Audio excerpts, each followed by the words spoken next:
Alrighty, let's look at this next lesson. We're going to go more in depth on just arithmetic sequences. So, what do we remember about linear functions? I remember that linear functions follows the pattern of adding. It follows the pattern of adding a negative or positive number. Okay, what is the linear function's formula? Y equals mx plus b. Our y-intercept is our b. This tells us where to start. And then our slope is our m, which tells us how to rise or run if we were doing a graph. But if we're not talking about a graph, it just tells us about our rate of change. All right, so we are going to see how this relates to sequences. I can write and use explicit formulas of an arithmetic sequence. Review. If a sequence of values follows a pattern of adding a fixed amount from one amount to the next, it is referred to as an arithmetic sequence, similar to a linear function. The number added to each term is constant. It is always the same. This fixed amount is called the common difference. It's referring to the fact that the difference between the two terms yields the constant value that was added. To find the common difference, you would subtract the first term from the second term. Think of doing the second term minus the first term. So, we could also look at this as a linear graph. An arithmetic sequence is often also called a linear sequence. Notice the linear nature of the scattered pot of the terms of an arithmetic sequence. If I had like that term 1 was 1, term 2 was 4, term 3 was 7, and I graphed it on a line like this, we would see it follows a pattern of linear, where it's going up in a straight line. The domain consists of the counting numbers 1, 2, 3, 4. Those are our term numbers, and the range is the value of the term. While x increases by a constant value 1, the y is also increasing by a constant value 3 for this graph. All right. So what is the explicit formula for these types of sequences? An explicit formula of a sequence allows you to find any number term in the sequence without having to use the previous term. So, n is the term number that we are trying to find. If we don't know what term number we are trying to find, we just leave it as n. A1 is our first term. It's the first number in the sequence in the ordered list of numbers. And d is our common difference. This is the number that's being added or subtracted. So I like to write this formula as n equals a1 being our first term plus. I then like to put the difference there and then put n minus 1. Because it looks a little weird to have a number at the end of the parentheses. So it's okay to put it in front. Because this is multiplying these two, and multiplication is commutative property, so you could switch the order. All right. So the explicit formula broken down. Kian starts lifting weights in his workout. Each week he increases the number of pounds he can lift. To understand how this explicit formula is derived, Keegan writes out the first 4 terms of his sequence as the sum of the initial term and the common differences. Simplify the expression for A2, A3, A4 by writing repeated addition as multiplication. All right, so if first I had 15, then I have 15 plus 5.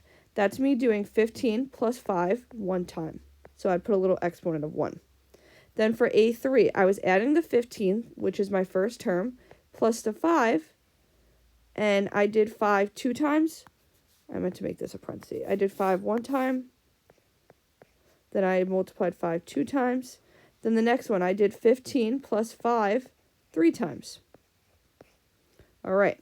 Which pattern do you notice between the number of times the common difference was multiplied and the term number? I see here, to find A2, I multiplied 5 one time.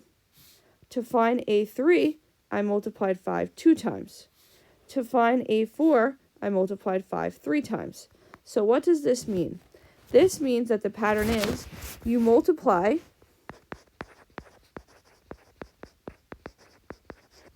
the common difference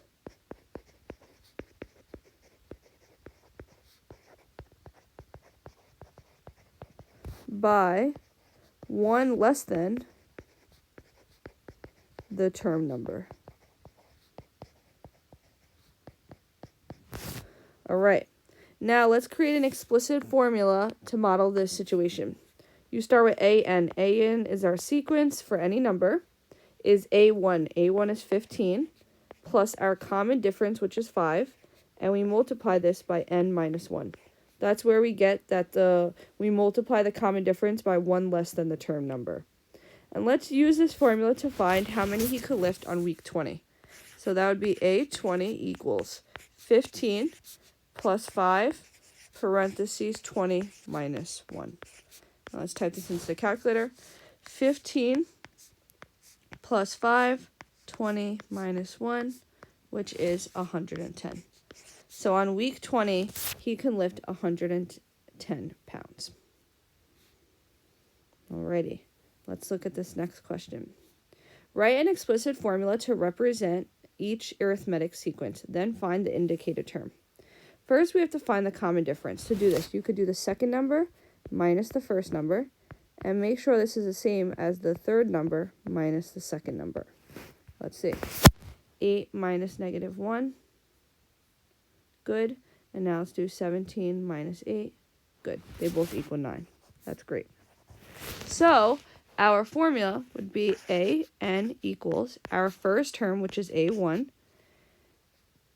plus our common difference, which was 9, multiplied by n minus 1.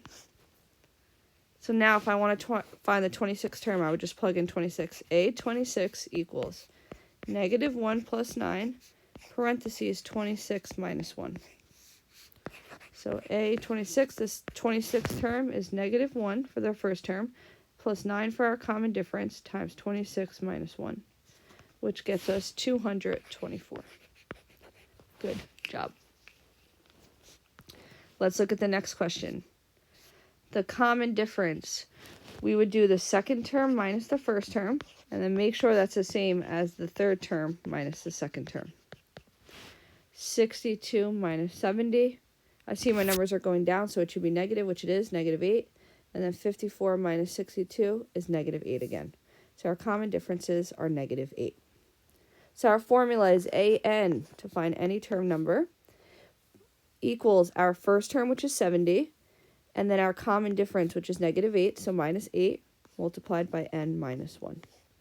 And let's find A13. A13 equals 70 minus 8 times 13 minus 1. 70 minus 8 times 13 minus 1. We get A13 equals negative 26. Perfect. Alrighty, let's look at this next one. I want you to actually pause the video and try and see if you can do these on your own. Alright, hopefully you paused it and try this on your own. Our common difference, the second term minus the first term, and the third term minus the second. 6 minus 12, and 0 minus 6. We get negative 6 for both of them. So our formula is AN equals, our first term is 12, our common difference is negative 6, so minus 6, multiplied by n minus 1. And we want to find the 30th term, so I'm going to do A30 equals 12 minus 6 times 30 minus 1. So 12 minus 6 times 30 minus 1, and I get that my 30th term is negative 162. Perfect. All right, let's look at this next question. Let's find our common difference. We're going to do the second number minus the first, and our third number minus our second, just to make sure we get the same common difference. 22 minus 10, and 34 minus 22, we get 12. Our common difference is 12. So to find any number term, we do the first term plus the common difference, and then we do n minus 1. So to find A12, we would do 10 plus 12 multiplied by 12 minus 1. So our 12th term is 10 plus 12, 12 minus 1. We get 142. Perfect. Alrighty. Now let's look at this next question. Mrs. Willis wrote a sequence on the board, but the first two terms of the sequence were accidentally erased. Explain how to determine the value of A1. All right, let's first see how they got from 34 to 41. They did 41 minus 34. They added 7. 41 to 48, they added 7. So we are going to do the opposite, which is 2. We are going to work backwards.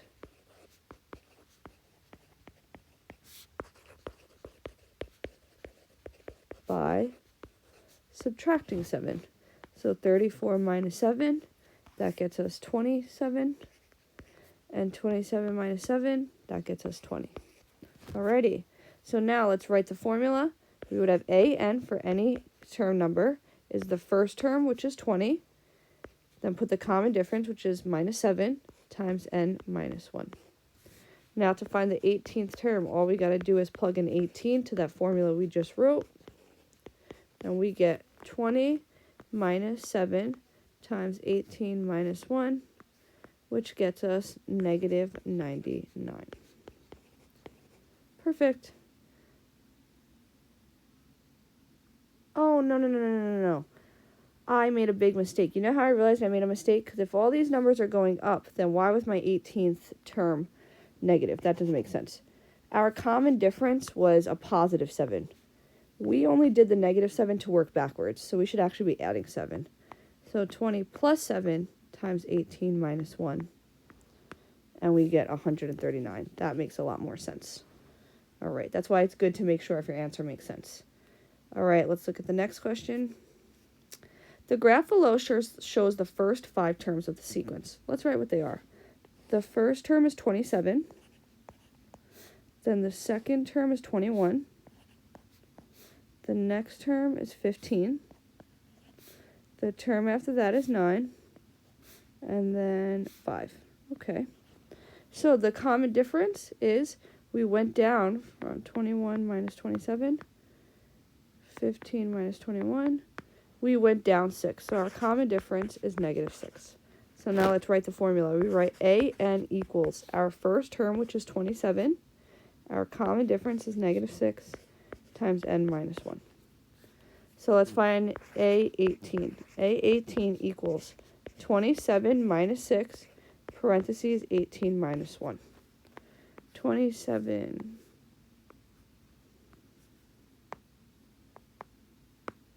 minus 6 times 18 minus 1. We get negative 75. Alrighty, so our 18th term is negative 75. Alrighty, let's look at this next question, error analysis. Mr. Daniels asked his students to write an explicit formula for 54, 49, 43. Peyton wrote the following formula. Determines Peyton's error and write the correct formula. I like to just do it myself before I try to find an error. So let's see. How do we get from 54 to 49? Let's do 49 minus 54.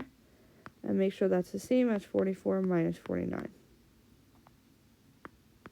All right, they added negative 5. So my common difference is negative 5. So I'm going to write an equals my first term. Then I put my common difference and n minus 1. All right. So what's the mistake here? Oh, I see. They put a positive 5, but the common difference equals negative 5 since the terms were decreasing. All right. Let's look at the next question.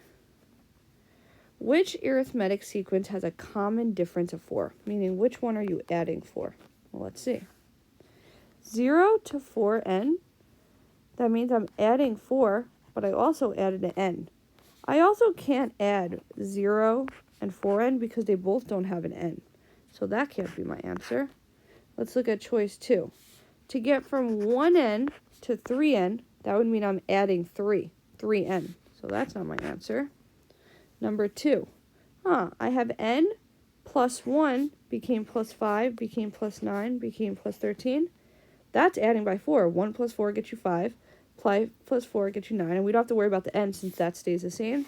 So our answer is choice 3. It would not be choice 4 because here they're multiplying by 4. To get from 4 to 16, they're multiplying by 4. 16 to 4, they're multiplying by 4. All right. Let's look at the next Regents question. Given the sequence 4, 7, 10, 13, write when using the arithmetic formula to determine the nth term, which variable would you replace with n? With 3, with the number 3. Well, a1 would equal 4, so it's not going to be that. N, if you're trying to find the 10th term, your n would be 10, so it's not that. An would become a10 since you're trying to find the 10th term. But it makes sense that it's D because your common difference was 3. 4 plus 3 does get you 7. 7 plus 3 does get you 10, and so on. Let's look at the next question. The shaded boxes in the figure represent a sequence. Let's see how many numbers are in here. The shaded boxes. 1, 2, 3, 4, 5, 6, 7, 8, 9, 10, 11, 12. So the first number would be 12. 1, 2, 3, 4, 5, 6, 7, 8, 9, 10, 11, 12, 13, 14, 15, 16. And the third one would be 1, 2, 3, 4, 5, 6, 7, 8, 9, 10, 11, 12, 13, 14, 15, 16, 17, 18, 19, 20. And then 20. So let's see what the pattern here is. They added 4 every time. Okay. In figure 1 represents the first term, and this pattern continues. How many boxes will be in figure 35? Well, I'm not going to keep adding 4 all these times. I'm going to write my formula. My formula is an equals my first term 12 plus my common difference 4 and minus 1. And I want to find the 35th term, so I'm going to plug in 35. Let's do it. 12 plus 4 times 35 minus 1. I get 148, which is choice 2. Alrighty, let's look at the next question. On the main floor of Kodiak Hall at the East Main Theater, the number of seats per row increases at a constant rate. Stephen counts 31 seats in row 3 and 37 seats in row 6.